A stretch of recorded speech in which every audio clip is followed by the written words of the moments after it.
We there? You're now live. You're live, Chair. I'll leave you to it. Thanks. Thank you very much. Thanks, Gordon. Welcome everybody to January's meeting of Rotherham CCG. Happy New Year to you all, both the members of the board and to anyone watching. I think we have apologies from the council, Councillor Roach at least, because there's a full council today. I don't think that's recorded, but I know there is a full council, so I don't expect them to be attending. However, we are quorate. Are there any declarations of interest anyone wants to declare?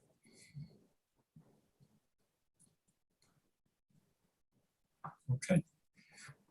Are there any questions being raised by members of the public or patients, Ruth? No, Chair, nothing received. Okay. In which case we'll move straight on to the minutes from November's meeting, which seems a very long time ago. For accuracy and any matters arising that aren't on the action log. Page 1, 2, 3, 4, 5, 6, 7, 8, 9, 10, 11, 12, 13, 14, 15, 16, 17, and 18. Okay, no one's raised anything, so we'll take those in accurate record. Thank you, Lindsay. The action log.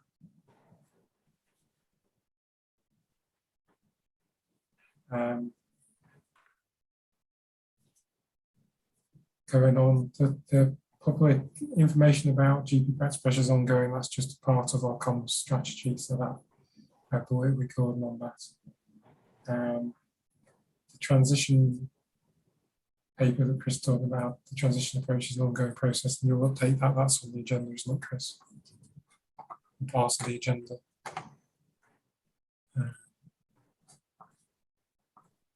And then Ryan, has Stuart provided you with the information? No, not yet, no. Well, we'll give him a nudge. Yeah. For you. Okay. All right. Okay. Then over to you then, Chris. The rather extensive Chief Officer's report. Yeah. Okay. So I'll probably pick up the ICS update as well at the end of this as well. So, right, I shall go through methodically then. We've got quite a few things in the report. So the first thing is the annual vote of confidence. So we, as part of our CCG constitution, we put in that to have a vote of confidence every year. The question we asked this year is, do you have confidence in the executive teams of the CCG? And of the 17 practices that responded, they were all positive yes responses. So again, that would seem we've got to support from our practices. There were a number of practices who didn't respond, a few more than usual, but I guess it is unusual times, so that is to be expected. It's been through our members committee though, and no concerns were raised. So in terms of the vote of confidence, I think that's, Chair, I think we can say that's a positive response, can't we, in terms of vote of confidence for this year. So hopefully our GP membership feel fully engaged with what we're doing. The second item in the Chief Officer's report is these letters came out before Christmas, so they feel as if a lot's happened since then. So apologies if it feels like that, but I thought I'd put them in just so governing body members got a feel for how the system's coping with this wave 4 Omicron variant peak that we're experiencing. So before Christmas, it came out with winter preparedness and daily sit rep guidance. So we're doing daily reporting.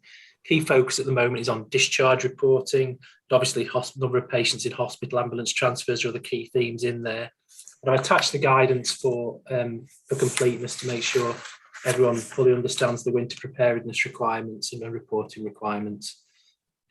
And then we received a second communication about preparing the NHS for the potential impact of the it's Omicron, it's spelt in the paper, sorry about that, it's a typo, Omicron variant and other winter pressures. So the 14th of December, this came through, and over the last couple of weeks, we've been doing this daily reporting. We've had daily system level calls, and we recommenced our goal command in Rotherham to make sure we were fully responsive across health and social care to the challenge we face in this wave of COVID. Again, that should have gone to members, so this is just really for completeness. We'll pick up, I'm just thinking on the agenda where we'll pick up the latest position. I'll probably just give a quick update now, just on the latest position in terms of hospital numbers in Rotherham. I think 87 is the number in terms of hospital patients who are COVID positive in hospital. That's just over 20% of the hospital beds in Rotherham. And it's higher than our first peak, but lower than our second peak. So it feels as if the system's under extreme pressure again, as we're in this what we're calling a fourth wave. Any questions on that before I move on? Because I recognise there's quite a lot of information in those letters. Okay, everyone okay? So just moving on, we had a few business items just to cover in the Chief Officer's report this time. Just because of the unusual times, we are having to do business in a slightly different way. So just so members can just understand the context to this. So we had an outcome of a request for a quote process for a suicide bereavement service. So we gave support for the proposal to recommission the Amparo service. The invitation to quote was issued on the 8th of September. It closed in October, on the 8th of October. And now the standstill period has expired. A contract will be awarded to Listening Ear, and that'll commence from February 2022. So if members can just note that. The second bit is the South Yorkshire TCP investment. That's Transforming Care Partnership, I think, Ian, isn't it, in terms of acronyms? Investment into Rotherham Adult Neurodiversity Support Service. So the South Yorkshire Transforming Care Partnership secured additional investment to pilot the expansion of support services for neurodiverse people. On the 5th of November, we gave support to utilise the funding to expand the Rotherham Adult Neurodiversity Support Service to include people who were previously diagnosed before the commencement of the new Rotherham pathway in September 2020, and also to neurodiverse young people who will be in Rotherham's Preparing for Adult cohort, which is our 14 plus cohort.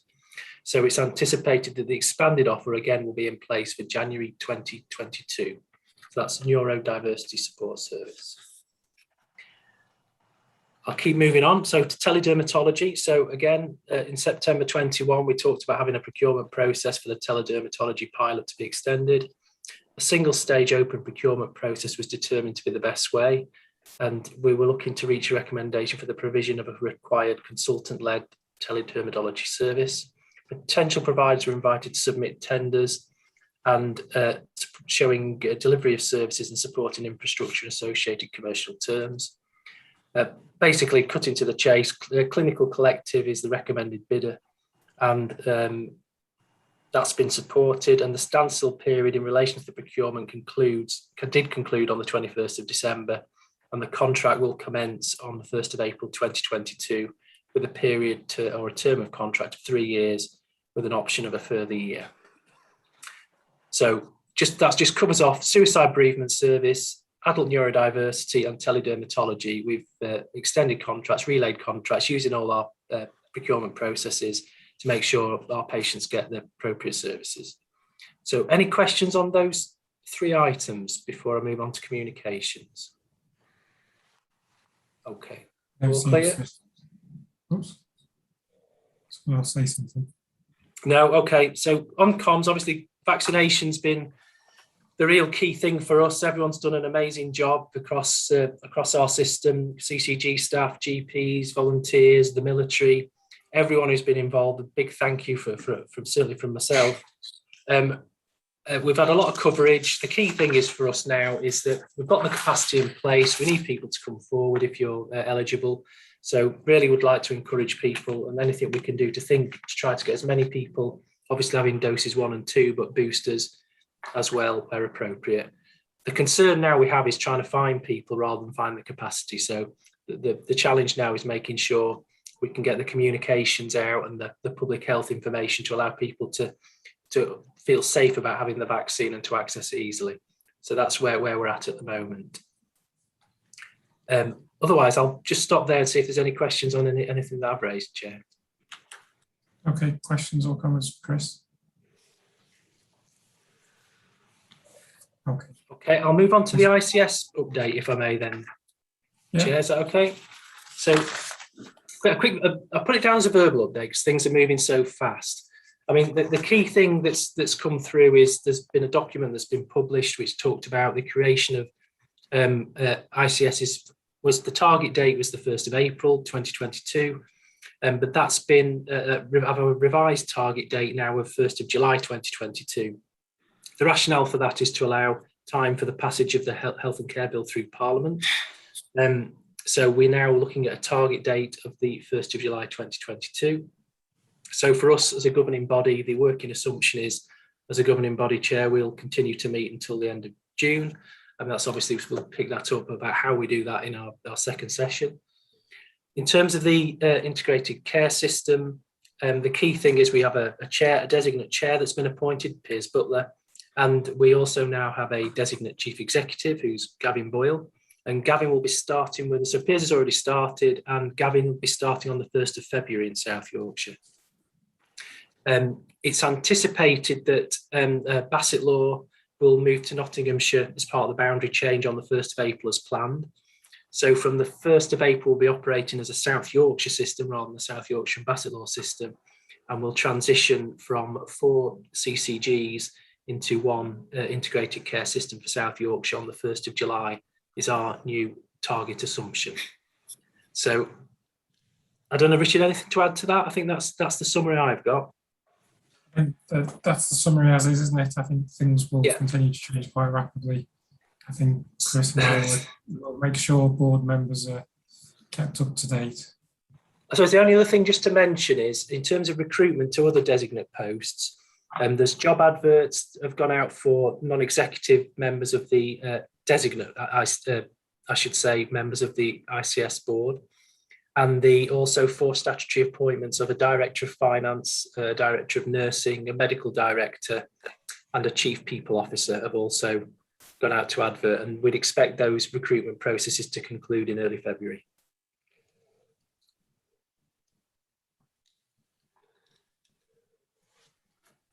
Okay, thanks, Chris. Debbie. Chris, with the anticipated delay going on until July, will those people therefore go into post and, or will they still be designate as whatever it is? And then secondly, what are we doing about finances then for that first quarter? Is it going to be H1/2 like we've had H1 and H2 the last 2 years? So, what? Okay, can I take the first one, and Wendy, would you mind if I deferred to you for the second part of it? So, in terms of how it will work, we're discussing, I suppose, the working assumption should be the designates will become accountable on the 1st of July as opposed to the 1st of April. So the CCGs maintain accountability in the period up to then. So unless something changes, that's our working assumption. So that's the first question. Wendy, do you want to take this question about the finances from April to June? Will do, Chris, thanks. So Debbie, the plan would be we get 1 year allocations. That's come out in the planning guidance, that the expectation that that's what will happen, and that we'll then set somehow a 3-month budget for the CCG, close down those accounts, and then set a 9-month for the ICS, close down those accounts. So that's the broad plan. There's not much detail yet, but that's how it's panning out. Does that help? Yeah, thank you.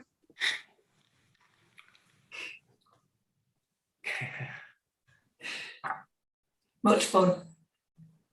And that's why I think we'll have to keep you updated in between board meetings, because things will change and evolve for your assurance. We haven't got a formal board till March, but in between we will obviously develop the sessions, keep you updated about what the current plans are. Okay, any other questions, comments about the new world? In which case we'll move back to how the current world is doing.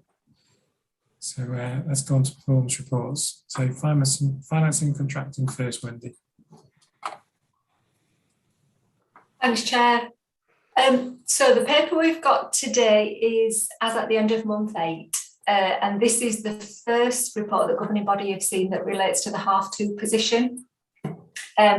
So if I start at the top, in cash and payments as normal, and the section at section 2 and 3, where we're showing really strong performance in both these areas, and we've got continued 100% compliance against the national payment targets, which is all credit to the financial services team there.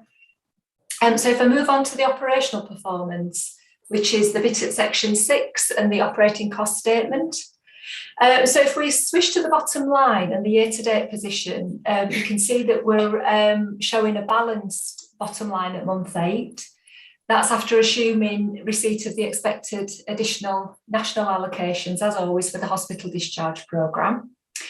But for the keen-eyed amongst you, you'll spot that there are some favourable variances emerging on individual service lines in the top parts of the reports. So in particular, the most significant ones are around our spend and our contracts with the acute independent sector. We've got some variances there on prescribing also, where, you know, because we always run 2 months behind on prescribing data, but we are now seeing, bizarrely, against what we thought would be a 3.4% increase year on year, we're now seeing negative cost growth, so an actual negative cost growth year on year. And also, we've got a decrease in our demand for mental health out of area placements. And it's been quite stark. So to put some numbers on it, decreases from 13 individuals to 2, as an example. So this quite significantly impacted the finances. So in all these areas, we're seeing spend now trend significantly downwards. And as I say, activity dipping below that we saw in half 1, or even referring back to the prior year. So something quite different emerging. And what I would say is that given that, and during this second half of the year, even in these first 2 months, we're seeing additional allocations continue to come out from the centre, which we did anticipate, but what was unknown was exactly how much they would amount to. And taking those 2 things into consideration, it's now the case that in future months, actually, the risk of delivering a surplus rather than a balanced position is an increasing consideration for us. And I'm aiming to have a discussion about that in the confidential governing body session. So if I pause there and just as ever, I'm happy to go into any more detail on this month 8 position or take any questions. Okay. So relatively good news, fingers crossed. Yeah. Apart from actually the finance people who have to try and still deliver a balanced, full balanced thing. Any questions or comments? Oh no, I think everyone's been cheered up by that one. Yay. Then there's just the H2 financial plan amendment. That's just for information. It is, thanks, Chair. It perhaps would have, apologies, it might have made better sense to have this one first. So we signed off the half 2 plan, didn't we, back in November, with the caveat that if there were any significant changes, I'd inform governing body about them. So what happened almost immediately subsequent to us signing that off, when everybody's half 2 plans were basically consolidated, it revealed at an ICS level a £15 million planning surplus, which emanated from Sheffield Teaching, Sheffield Children's, and a planning deficit at Barnsley Hospital. So there's £15 million there. And so the ICS were in agreement as a collective that these surplus funds should be repurposed to support the wider system. And therefore, Rotherham Place received £2.6 million worth of that funding. So what we did was we increased the expectation of that allocation in our financial plan, but matched it with an expectation of spend. And in fact, these monies have now been transacted into the 3 areas that are outlined in the report. So substantially to RMBC to allow a bringing forward of uplifts, including the living wage increase that was otherwise going to happen from the 1st of April. But some additional provision into primary care for some extra bits of kit and some support to practices for estates improvements that was made clear to us were really needed and wanted, and a smaller amount to the hospice for a hospice at home scheme. So those funds have now been utilised to the benefit of Rotherham Place, and it was just, as you say, Richard, for information, and that amended allocation is now included in your month 8 finance report that we've just talked through. Thank you. Thanks, Wendy. Jeff. Yeah, it was just to pick up with the primary care stuff. I think there was some LMC pushback a little bit, wasn't there, as far as whether it was fine the equipment was there, but whether that was provided by a hospital and whether that was transfer of sort of work. So I know there was like the funding sent through. I'm not quite sure where it got to with LMC though. Yeah, not sure myself, Jeff, on that one in terms of how that ended up. I'm not sure it's a risk to this allocation necessarily. Shall I just pick that one up outside? I think it's not in terms of the allocation, but I think in the sense of practice, this was a decline to have the equipment. Then what if it's spent? What do we do with it, or what do we do with the money? Isn't it? Yeah. Okay. So yeah, you're quite right, and in that sense, that would just become part of our general run rate issue that we'd need to address from months 9 to 12. So that's how we would handle that one. Thanks. Okay. Any other questions for Wendy? Okay, then let's move on to the delivery dashboard. Thanks, Wendy.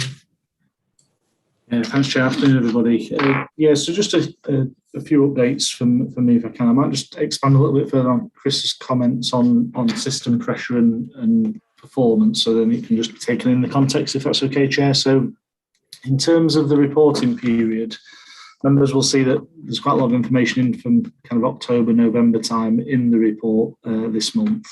Data flowing through, but in terms of the system, I think what I will say is that the kind of core metrics that we measure the system on, elective care, cancer, IAPT, etc., continue to be stable. I don't think they've deteriorated. They haven't deteriorated running into the kind of December position. However, that said, as Chris mentioned, with Omicron coming through the kind of system through the back end of December and into January, that position, particularly around elective care, will be reflected in future performance as elective care has slowed down and in some cases stopped for the system as we try to manage the Omicron variant. In terms of activity-wise, we have seen consistent numbers coming through our A&Es. We've seen some good performance in terms of primary care access. We can now see the information coming through from primary care. And as an example, in November, there was 157,000 primary care appointments that were delivered across our Rotherham Place, which is significant and really, really positive for us. That's compared to a kind of a monthly average of about 130,000 going through the system. So you can see the business of primary care. That is a mix of face-to-face and virtual. I think we're up to about 70% face-to-face in our primary care estate. So again, a good position for us there. In terms of COVID and the prevalence in hospital, I know Chris mentioned that position running through at about 80 COVID positive at the moment. That was from a position last week of December of 20, so you can see how it's increased and therefore put the impact into the system as well as staff being absent currently. The kind of core metrics around RTT on elective care, you can see in the report there we were flowing through October and November, and cancer was just holding the position, not deteriorating, but actually right in the pack or better comparative to national. The cancer element, again, continue to kind of manage that, but again, that remains a challenge for us across the Rotherham place.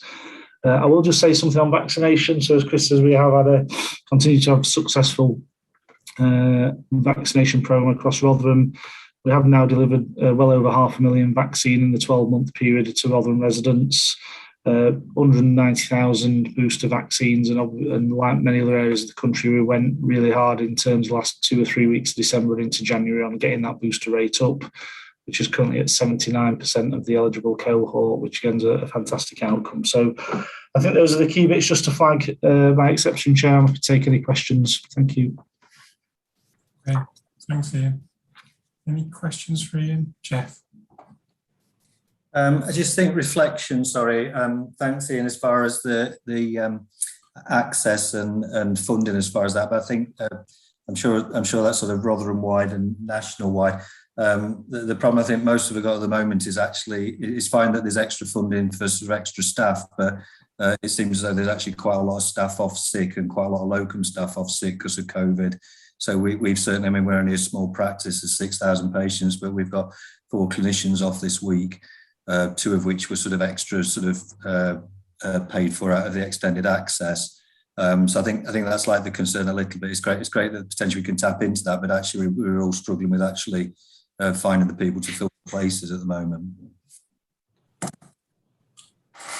Yeah, if I could just come back on that, Chair, if that's okay, Jeff. I think the numbers that we were quoting, I was quoting those against the core contract for primary care, Jeff. So our schemes around that core, well, our additionality around extended access, anything that's gone in for winter capacity is not reflected in those figures, so they'll be laid on top of those as and when they come through. But in terms of the workforce, I know we get regular daily sit reps across all practices, and we can see that some of the challenge on primary care and the acute and mental health services running at about 11% in terms of acute absence from work at the moment. And again, I think primary care is pretty much in the same pack as you just described, with a real practical example there from your practice, Jeff. Thank you.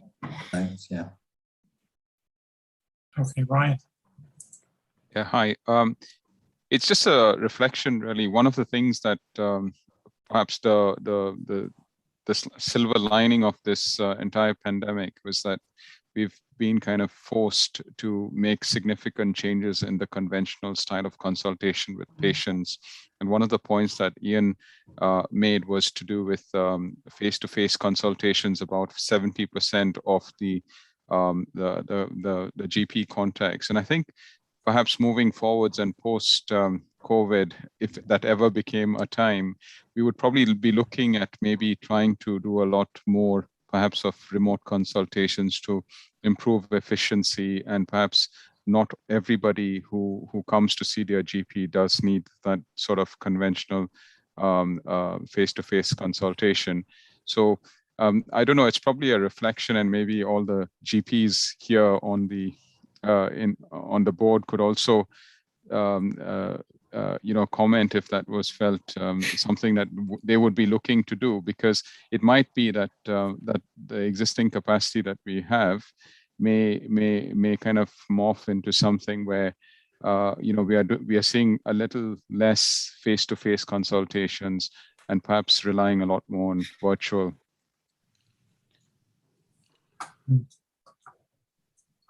Yeah. So, Debbie? It's just really to pass on thanks, I think, to the system, everybody in the system, both CCG and all our partners, because the speed at which we were asked or tasked to set back up the boosters was almost overnight. And to see that system respond as well as it did and as efficiently as it did, I think everybody who's worked within that, primary care colleagues, everybody needs to be congratulated, really. Well done for the people of Rotherham. I like that, Debbie. Any other comments, questions for Ian? Okay, thanks, then, Ian. Moving on to patient safety and quality. Sue. Thank you, Chair. I'll point out some of the key facts as I see them, and then, as usual, happy to take any questions. You'll see from the C. diff figures that numbers of infections appear to be lower than in recent years. The impact of COVID can't be assessed, but may be a factor with enhanced infection prevention and control procedures in place, and any learning identified from reviews undertaken into infections will be taken forward. Post-infection reviews do continue, though they are currently behind schedule due to the effects of COVID and available resources being directed to more COVID-related work. I've noted a typo on the table on page 2. Sorry about that. And as well within this and my other report, I've had an immense amount of problems with the embedded documents this time. I apologise for that, and I think I've tried to circulate them to members separately. We're looking at that for next time. The members of the team, including the infection prevention control lead, continue to support work around COVID, including vaccination planning and the advice and oversight. COVID outbreaks are also monitored, with joint work being undertaken with providers and members of staff from public health. Safeguarding section starts with a range of updates and information which have been shared with GP practice safeguarding leads. And we continue to await direction regarding the implementation of liberty protection safeguards. This will not now take place from April of this year, and guidance advises that organisations continue to work within the deprivation of liberty guidance. There are a number of Afghan refugees in the area, and St John's Ambulance have produced an awareness information leaflet for staff who may need to interact and provide care for this group, and that's been circulated. The serious adult review entitled "The Painter and His Son," surrounding the deaths of Sam and his son Ben, has been completed and published, and there's a summary on page 10. I can circulate the full review for anyone who can't open the embedded document, but I think we've done that. Lindsay's been trying to help out this morning. And we did ask for it to be circulated. Yeah, thanks, Lindsay. There are links to recently published CQC inspection reports for 3 local providers, and the CCG primary care team are working with the GP practice rated as inadequate to identify and address any actions necessary to comply with the recommendations within the report. The activity report from the multi-agency safeguarding hub shows the numbers of notifications and referrals into the MASH and where these are received from. The Rotherham Safeguarding Children Partnership review the detail of these within the monthly performance reports in relation to reports from the police and the local authority. The Foundation Trust have undertaken a great deal of work related to their recent and further in history CQC recommendations, including strengthening the staffing in the Paediatric Urgent and Emergency Care Centre. This resulted in no further concerns being raised by the CQC at the subsequent visit, and the Trust are to present a case to have the Section 31 lifted in relation to this. The Section 29A warning notice from the CQC related to the acute medical unit has now been closed as a result of increased assurance on the quality and safety of care within the unit, both positive moves. RDASH are making really positive progress against their CQC action plan. And although some actions have slightly revised timescales, mostly due to COVID-related issues, actions continue to be completed. And there are areas where the CQC had identified a specific service RDASH have undertaken to take these recommendations forwards for the whole organisation, so embedding them within the whole organisation across all services. Which I think is a positive move. They had a meeting with the CQC in December, and CQC raised no concerns and were comfortable with the actions that were being taken forward. Learning disability mortality reviews continue, and the reviewer capacity within the team has been increased to support this.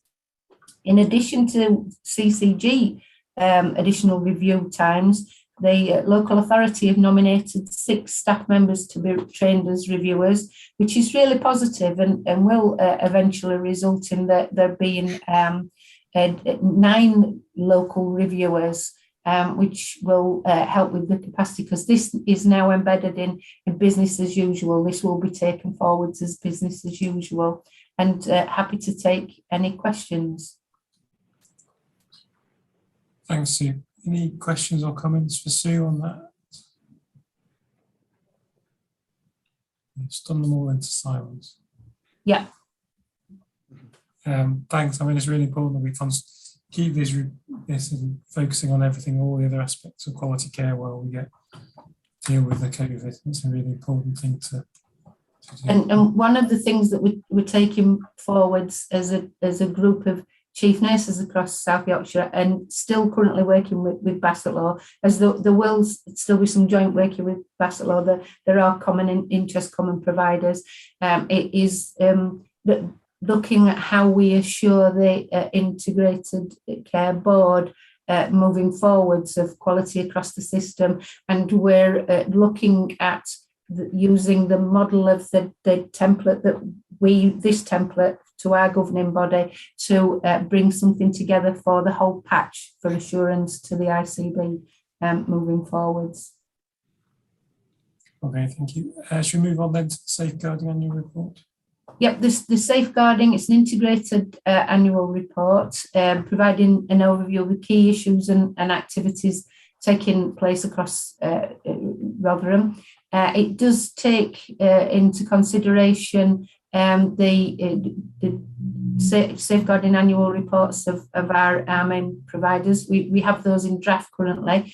That's why this report's been a bit late. We've been waiting to make sure we could include those current things. There's 2 amazing pictures at the beginning of the report, one with a shiny head, one with a less so shiny head. And I think that it gives a really good flavour moving forwards of the priorities that we set across the system, not just for the CCG, the work undertaken across all those areas, and then looking forwards into how we make sure that safeguarding lands safely into the ICS structures, regardless of when it happens, and monitoring our services and taking all those actions forward. There's a review of the mandatory training, and I'm happy to take any questions on that and attempt to answer them. Any questions or comments on that? Okay, I think as a board then we're asked to note receipt of the report, the update, the objectives for 2021-22, and then agree that this will be published on the internet site shared with our partner agencies. Are we happy to do that as a board? Yes. Thank you. Great. We'll keep moving on with you then, Sue. Patient and public engagement report. Thank you. Just get to the right document. So from the beginning of the patient experience report, you'll see that Healthwatch report that access to dentists was the main issue that they're hearing about. And the January Let's Talk session was aiming to focus on discussions around this. We're still awaiting the national guidance on engagement, though there is a continued focus on the NHS Confederation document, Building a Common Purpose, and the 10 core principles contained within this. This does include putting the voices of people and communities at the centre of all decision making and governance at every level, and this is looking forwards into the ICS. Those 10 recommendations are detailed at page 3. Although the majority of comments coming through the Friends and Family test for the Foundation Trust are very positive, that some of the comments from the review, the October review of responses are included around what could be done better. These included comments about social distancing in clinics and waiting times in clinics. The steering group are working with clinical areas to demonstrate learning and change that's resulted from Friends and Family feedback and activity. The Rotherham Maternity Voices group has worked with REMA to reach out to hear the experiences from our Black and minority ethnic communities in relation to childbirth. Again, the majority of this feedback is positive, stating that women felt that they were well looked after, and most issues raised, as you'll see, related to access to interpreters and written information being available in different languages. This is not a new issue. We've had these discussions before. It sort of amounts to how many languages do you produce information in, and being able to respond perhaps quicker to requests for information from people in a language other than English or what we've readily got available. So this valuable information is being discussed at the Maternity Voices group with a view to developing actions to address it. The Health Watch Orphan Mind, Body and Soul report is also included as a separate document, and this investigated the experiences and feelings of Rotherham residents during lockdown. Health Watch are looking to work with the CCG to develop and take forward actions from the recommendations in the report. And the PPG network held an online meeting in November with a discussion focusing on COVID vaccinations and GP access. And I understand that the primary care team members who attended this meeting and found it really useful and will be attending again. And now we'll pass on to Debbie for any more feedback about that. Yeah, thanks, Sue. Obviously, the Mind, Body and Soul report, that's a really good analysis, and it's triangulating really between what we know about the system and what people experiencing the system is. And as Sue said, going forward, one of the most important things is designing new systems, is listening to patient voice. There's lots of lessons to be learned in there because it covered all sorts of access to all the different areas of clinical support. And, we really wanted just sharing with as many partners as we possibly can. The PPG group was great, as always. We had really good representation from all the primary care, GP surgeries and those sorts of things. So, they are a good voice. They give us lots of really good feedback, and they say it as it is, which is always interesting. So, yeah, no, thank you very much. Okay, John, your hand's up. So we looked at the Mind, Body and Soul report at last week's Aqua Committee, which you couldn't make, and we thought that it was a really good piece of work, but it was unclear really to us just about how we'll respond to those recommendations, because some of them are pretty fundamental, aren't they? And some of them are difficult to respond to in the current environment. So I just wanted to ask really, what happens next in terms of how we formally respond to the recommendations? It's a good question. There will be ongoing work with Health Watch to look at this report and where Health Watch can support. What we've done previously, and we've done more recently as well, is put small amounts of funding into Health Watch to take forward actions and to broaden, if we need further information, to broaden the response base from there. And some of this work can also be taken forward through the PPG network.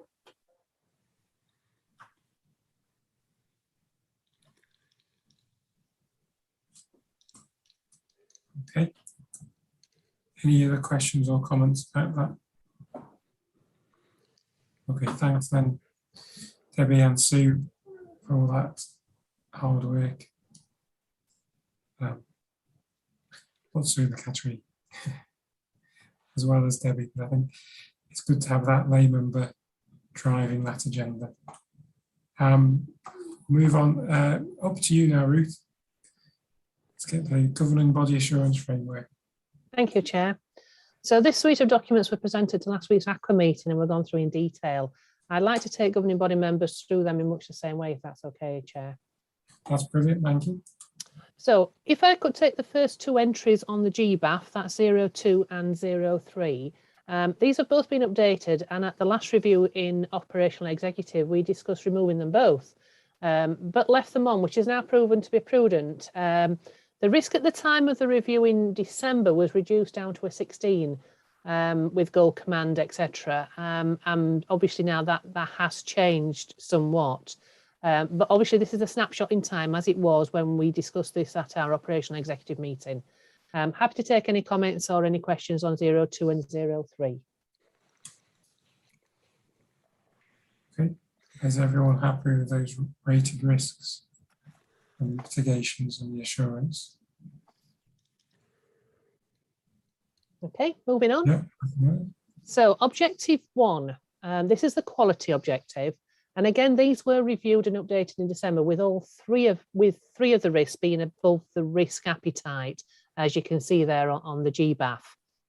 Again, we've done quite a lot of work on these, so happy to take any comments or any questions on them. Okay, John? I think, Ruth, it's just how we sort of like understand as a governing body where we are on this one and link it to things like the delivery dashboard and the recovery plan that we saw at governing body a couple of months ago. And, you know, I think you can sort of like see from the delivery dashboard why we are where we are on there. But I wasn't quite sure about the recovery process that we'd put in place, particularly around, you know, the 1.2, the recovery of elective care in particular, and how we're managing 1.1 in terms of workload. So I just wondered if there's anything else you or Ian could add to what was in the delivery dashboard to give us a bit more assurance about how that recovery plan is going. Okay, Ian. Thanks, John. Am I okay to come back on that, Chair? Is that okay? Yeah, that's Thank you. Yeah, thanks, John. So I know in previous confidential governing bodies, we brought through the half-1 plan and the delivery against that half-1 plan, John.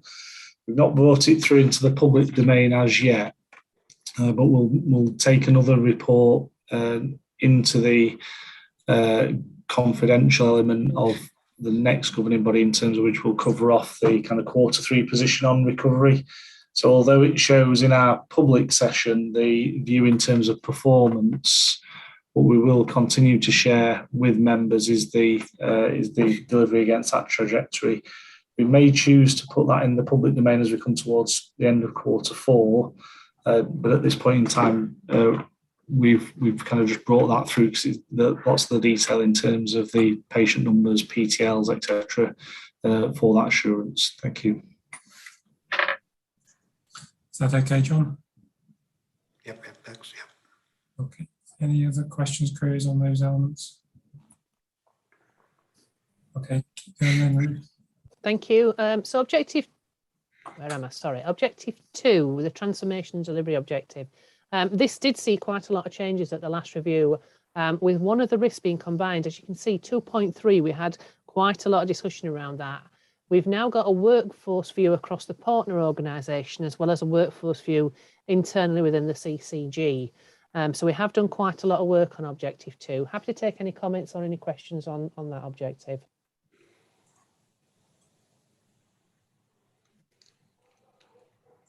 Okay. Okay, moving on. Objective 3, the systems, if I could talk, system sustainability objective. 2 risks, both below the risk appetite and both well assured, as you can see on there. We've got some really good evidence against these 2. So no issues as far as we're concerned with these risks. Again, happy to take comments on objective 3. Okay. No comment, move on then, Ruth. Okay, objective 4. This is safeguarding. We've got 2 risks on there, one above the appetite and one below the risk appetite. Again, quite a few changes on this one, what we made. Happy to take any questions on that.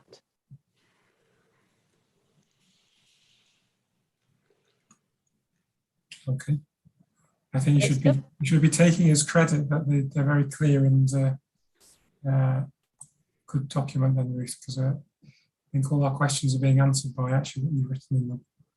Great stuff. So objective 5, the last one on there, has all 3 risks are below the risk appetite and are all well assured, as we've seen previously on that one. Not many changes there. Happy to take any comments or questions on that. And also, if I can ask if there's anything missing, anything that you think should be on here that aren't at this moment in time. Okay, John. So my question here, Ruth, was around section 5.3 and transition, really. And I think there was just a couple of things. It just felt to me that the TEG is sitting a bit outside our overall governance arrangements. The GBAF and the risk register don't include the work of the TEG, and TEG's got a separate risk register. So I just wondered if that's the right way to work, in the sense of keeping TEG outside this process, because in fact the work of TEG is what, if you like, underpins 5.3, isn't it, really? And also on 5.3 and the transition process, the sort of bigger risk to me feels just really around the fact that there is very little finance and contract and business planning going on for next financial year. And the big risk is going to be that we struggle to set budgets for next year simply because that work hasn't been done, and the responsibility for doing that work between the ICS and the CCGs is really unclear. So my question is really around, does TEG need to be a bit more integral in this, or are we happy that TEG risk register just feeds into 5.3? But also, is planning for next year becoming part of 5.3, and is that sort of like going to, does that need reflecting in the GBAF at all? Yeah, I could possibly have a go at answering your first question, John, by saying that the TEG terms of reference are actually on the agenda later for approval. Yeah. And I just wondered whether when we get to those, that might be a discussion that we have there to see whether the TEG terms of reference actually cover all the items that you are thinking about on that risk. And I take your point with regards to the risk register and where that goes. And I just wondered then whether Wendy could answer the second part. Thanks, Ruth. Yeah, John, I'm just sort of reflecting on what you've said, and in terms of the setting the plan that we would set as a CCG, I take your point. If we go to pre-COVID years, we would have done a lot more work now, because it would have been within our gift to kind of sculpt that and script and say what that was. But there is guidance now coming out which we're on top of to the extent that it exists. And I think from my perspective, I'm confident that in terms of how that's looking, we will meet the challenge of what that's requiring at this stage. I mean, that's honestly how it looks this week in terms of what we do know. There's some further meetings in the diary tomorrow, a national call, etc., and another one the week after. So in terms of us actually meeting the demands of what eventually is required of us, I'm not aware of anything at this point that would stop us achieving that. But I think that's separate then, isn't it, to the CCG not existing and us becoming an ICB, and this bit about the transition. So I think in terms of financial planning, because we've now been given this extra 3 months, I would just see that as we're planning as a CCG, and whatever we produce gets kind of double used by an ICB. It almost feels that way around. You could look at it the other way and say, well, we're planning 12 months as the ICB, and the CCG gets a 3-month subset. But either way, I think those bases will be covered. But it's just what that looks like, the depth of detail behind that. And I think it's more about how that leaves us, isn't it, for the future, looking perhaps beyond 22-23 financially now. Yeah, and I don't know, I mean, sorry, Wendy, but I just feel as though as a governing body, we're not really aware of exactly what's happening on planning for next year and who's got the roles and responsibilities, and also what the arrangements for contracts are. Normally, as a governing body, we're meeting in October and November and starting the financial planning process and the efficiency programme and the planning process, but we haven't done any of that this year, and that's No. not criticism. Sorry, that's not No, criticism. no. But Yeah, it's, yeah. it's what we normally do, Yes. and Yeah. and we haven't done that, and so that's what I sort of like worry about a bit, and Yeah. and then I'm not sure about roles and responsibilities. I guess we'll see this emerging by the time we meet, say in March, but at the moment, I just feel that the whole of South Yorkshire is a bit unprepared in that sense. Yeah. Yeah, thanks, John. I do take your point, and we would ordinarily be doing that. I think in terms of what this guidance to such that it is literally been over the past week, substantially, or maybe 10 days. So the fact it hasn't made it to governing body this time, but I take your point in general. I take the point that you're making. I accept the point that you're making and appreciate the point that you're making in general. Absolutely. Ian, your hand went up in response as well. Yeah, thanks, Richard. John, I agree with the point. I think I don't know if this helps through my lens. I think on that financial and planning aspect, I think even last year we were in the same position. So what good looked like for us as a CCG over the years probably stopped 18 months ago, as opposed to just this point. We'll discuss what the planning guidance that is in the public domain in confidential shortly, but that view of the kind of ask of planning guidance and the timelines is different again this year as the NHS tries to get back to some form of contractual form with providers. So I understand your position. I'm just looking at the guidance that's come out today and the way in which the system has been managed. I don't think there would have been any opportunity for us to have done it any other way, would be the feedback that I give you at this point, John. I don't know if that helps or not, but I think that's just the reality of where we are. Thank you. Yeah, I think, sorry, Richard, can I just say as well, I mean, I think I understand the reality, and that's why I'm just really wondering whether item 5.3 is really, needs any expansion in terms of that part of our transition process, that's all. We take that back to where to have a further discussion on the executive then. We'll take that back, John, to the executive. Yeah, thank you. Okay. Are there has anyone spotted any other gaps or anything, any worries? Okay, thank you then, Ruth, for that paper. Moving on then to terms of reference for the TEG.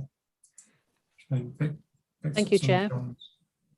So, as approved by Aqua last week as part of a bigger assurance piece into the close down and transition of the CCG, and please accept my apologies for the lack of a cover paper. That's an oversight by me because it was part of a bigger document. I'm presenting the terms of reference for the Transition Executive Group, commonly known as TEG, which has been set up to oversee the close down and transition of the CCG. They are here for ratification. As John said earlier, quite correctly, the TEG does have its own risk register that looks at risks associated with the close down and transition of the CCG.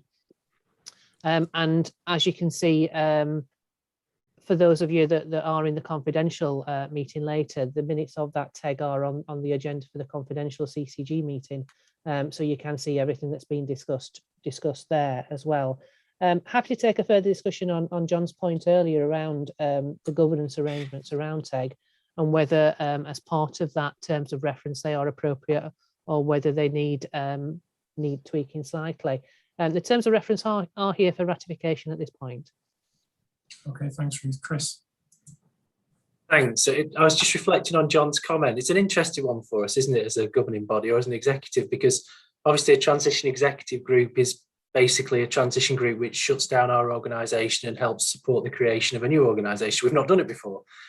I think in the way the guidance is written, I think the accountability for ensuring a true smooth transition sits with our audit committee, doesn't it? And with our governing body. So I do wonder whether the transition executive group should report to the audit committee. I'd be interested to get John Barber's reflections on that. But I would say it reports, but primarily to the audit committee and then vicariously to board. So, John, how would you feel about that? Yeah, I think that that would be fine from the audit committee's point of view. We'd be sort of happy to do that. I mean, it is the audit committee who have been asked to approve the terms of reference, and we have done that as Ruth described. And I was you know, that would help in terms of the audit committee's scrutiny of the GBAF as well. And if we see TEG's risk register as a subsection of our overall risk register, I think that will be helpful just in terms of structures. And I know what you say, Chris, about the specific role of TEG, and it has, but TEG is underpinning the ability to deliver on 5.3 in the GBAF, isn't it? So if governing body want to do that, reporting TEG's work to Aqua would be good. Yeah. So we could actually almost make it a formal subcommittee of the audit committee, couldn't we? And if you bear in mind, the other thing that has to happen, Chris, is that the audit committee are going to have to formally sign off the transition piece of work in due course. And it was going to be March, but it'll probably be June now. But we're going to have to formally sign that off. So that's another reason for TEG feeding into Aqua in that way. Okay, Jason. Can I just ask, do we think that the audit committee sits often enough to be sort of have the responsibility for agreeing what TEG is doing? Because we're only sitting every couple of months, and I'm thinking this world's going to change quite quickly. Are we around? Are we meeting often enough to have those discussions?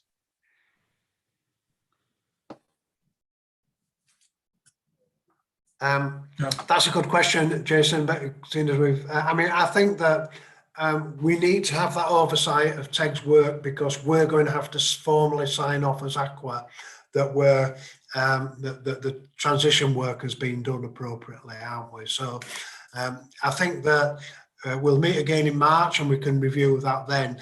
And then it might be that we have to have further meetings as we go through to June in terms of how often we meet to make sure that we've got that oversight. I mean, I think that when we saw the process that was the progress that was being made on the transition at the last audit committee in January, I think we were pretty well assured that most of the work was on track. And the other thing that was helpful as well was that we're not seeing staff shortages that are impacting on our ability to deliver on the transition agenda just at this stage. I think we should just. I think we continue. I think that our next meeting in March will look at that, but then we need to just continue to think of what Jason's just said as we go through to finalising the transition process. Yeah. Bruce. Thank you, Chair. John's just touched on that there, and that's the transition executive report that I produced for Aqua. To let Aqua know of all the assurances that we are providing and how we're going with the due diligence checklist. I'm hoping that obviously Aqua's seen that on quite a few occasions recently, that will give Aqua the assurance that is coming through from TEG. So in terms of the terms of reference, does there need to be a change if we're going to make it a subgroup of Aqua, or is...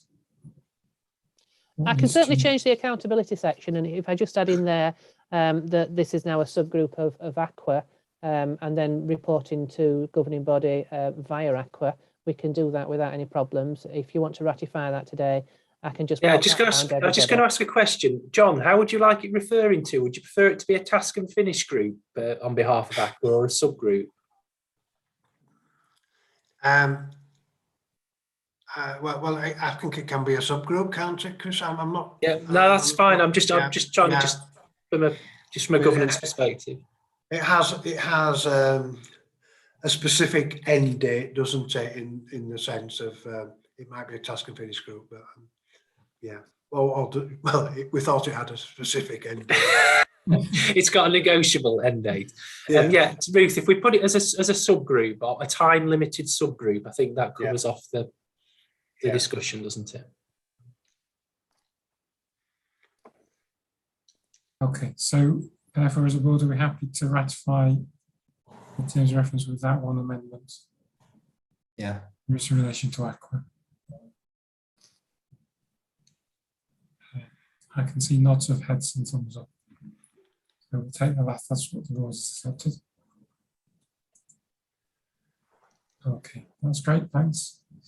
Then we're moving on to SE terms of reference. Thank you, Chair. So one of our strategic GPs has retired, and due to the current position, his post is not being re-advertised at this moment. So therefore, the terms of reference for the strategic clinical executive needed to change, with a reduction in the quoracy. There's now 6 GP members of SCE, so the quoracy is reduced to 3. That is the only change that we have made to those terms of reference. And these are here again for ratification, having been approved by Aqua last week. Okay, John, I assume there's nothing else to add from Aqua. No, it's just the sensible decision, isn't it? Really. So we were content with that. Yeah. Okay. Any other comments? Happy to ratify that as a board. Thumbs up.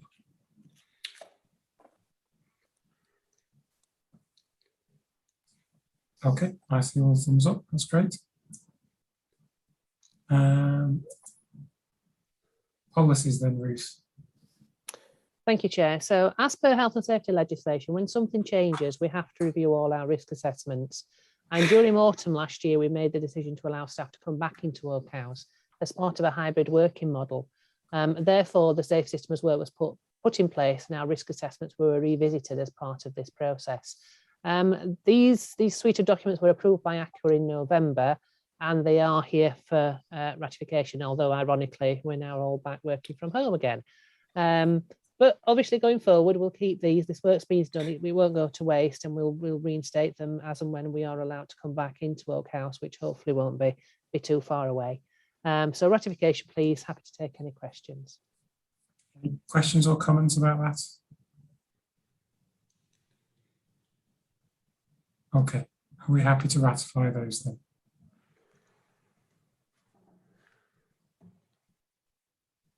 Okay, I see a thumbs up.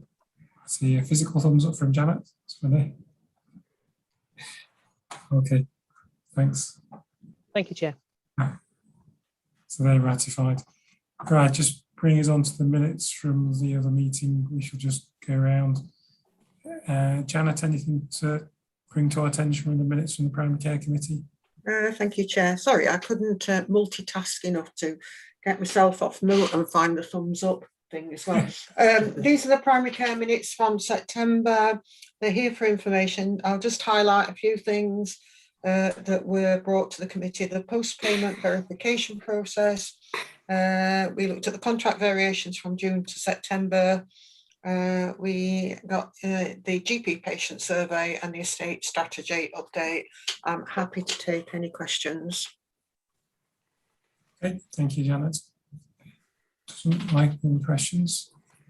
So we'll just move on to the engagement communications group. Debbie. A lot of what was on the agenda in the minutes is been discussed today, because we had the mind, body and soul report. We looked at the winter comms planning and evacuations, and if you think back in November, how has the world shifted since then? Talked about long COVID and the ICS transition, and we were pleased to welcome the fact that Rotherham Advertiser had just appointed a new health reporter. So we're looking forward to be able to work with them as well. Okay, thanks. Any questions, comments for? Nope. Okay. Ian, A&E Delivery Board. Thanks, Chair. I think these are a couple of sets here. It just reflects the ongoing work of A&E Delivery Board. The main things in there just prepping for what we didn't really call it winter planning, but the further surge planning within the preparation for December and into the winter months there, Chair. So it just provides assurance into the governing body of the work that's taking place. Thank you. Thank you. Any questions, comments? Okay. And again, it's you, Ian, for the Integrated Care Partnership Board. Yeah, so nothing to report by exception there, Chair, just reflecting on the work of the Place Board. Okay. John, anything from the Aqua minutes from September or November? Yeah, we've 2 sets of minutes there, but there's no items that we wanted to escalate to the governing body. I mean, I think you know the work that Aqua's been focusing on from a governance point of view has been GBAF, the overall financial matters and understanding transition. And one thing I just wanted to mention is that on our management of risk is quite a high profile issue for their internal auditors in terms of their head of internal audit opinion, and we're up to stage 2 of that process now, and that seems to be going well this year in terms of hopefully getting a good head of internal audit opinion this year. So that seems to be on track, judging by what the auditors have said to me and to Ruth so far. Okay, thank you. I don't think anybody raised anything from that. In the Health Executive Group from the ICS, Chris, anything to highlight on that?